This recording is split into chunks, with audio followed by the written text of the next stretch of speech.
So you've been a Scrum Master for a little while. You know your way around a Scrum framework and the Scrum guide. What's next? What other training should you be learning? What other things should you add to your skill set to make you more effective, not just as a Scrum Master, but as a leader who serves your Scrum team and the organization as a whole? What do you guys got?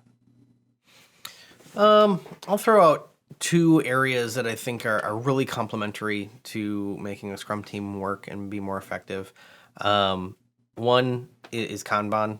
It's a set of techniques and ways that you can leverage that within Scrum.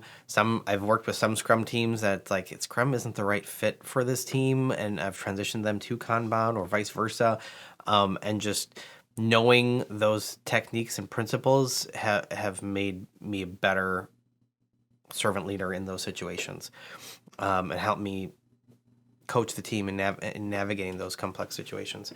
Another sort of area that I just kind of stumbled into because I was working on a team that had the skill set and did it really well is user experience design, specifically an agile way of doing user experience design.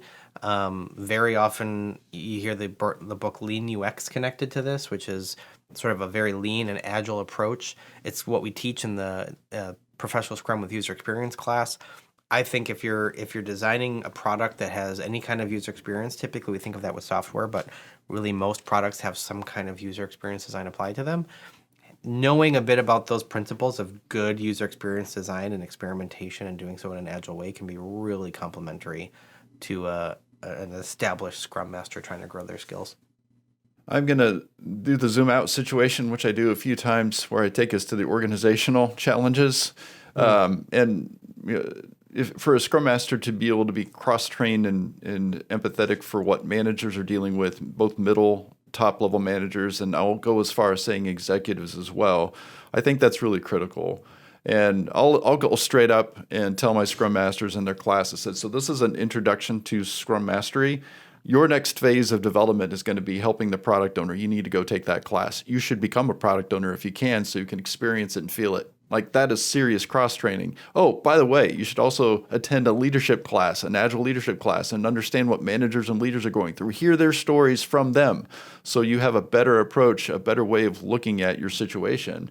So I think cross-training, at the very least, needs to occur at that point where we know some of this stuff, and even further yet, do it. Like, actually go be a product owner for a bit, or go manage something for a bit so you can feel some of those pressures.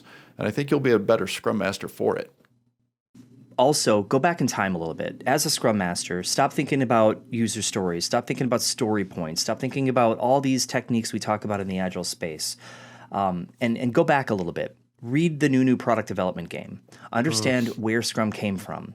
Go back even further. Go back to the 80s. Go back to the 70s. Understand what the product development world was like in those timeframes, like before the internet, before iPhones, and how slow and clunky it was to get a new product developed, and how frequently these projects would go sideways because things change, technology changed, and that only accelerated over time.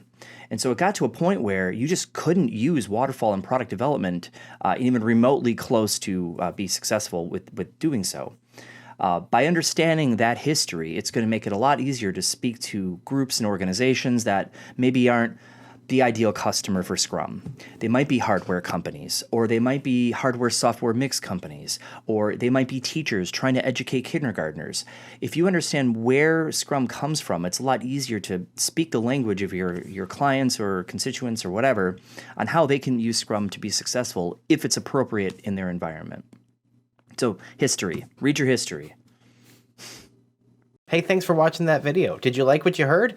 If so, you're going to love our Scrum classes. See, not only do we talk about these ideas on YouTube, we're also professional Scrum trainers, and we'd love to have you in one of our classes. So if you need to level up as a Scrum Master or a product owner, maybe you need to learn how to scale Scrum or combine Kanban or UX with Scrum, click the link in our description and you'll find a list of our upcoming classes. If this is your first time to our channel and you're interested in growing in your agility and understanding things like Scrum and other Agile topics, then be sure to get started by subscribing right now and hit that alert button. I don't want you to miss the thing.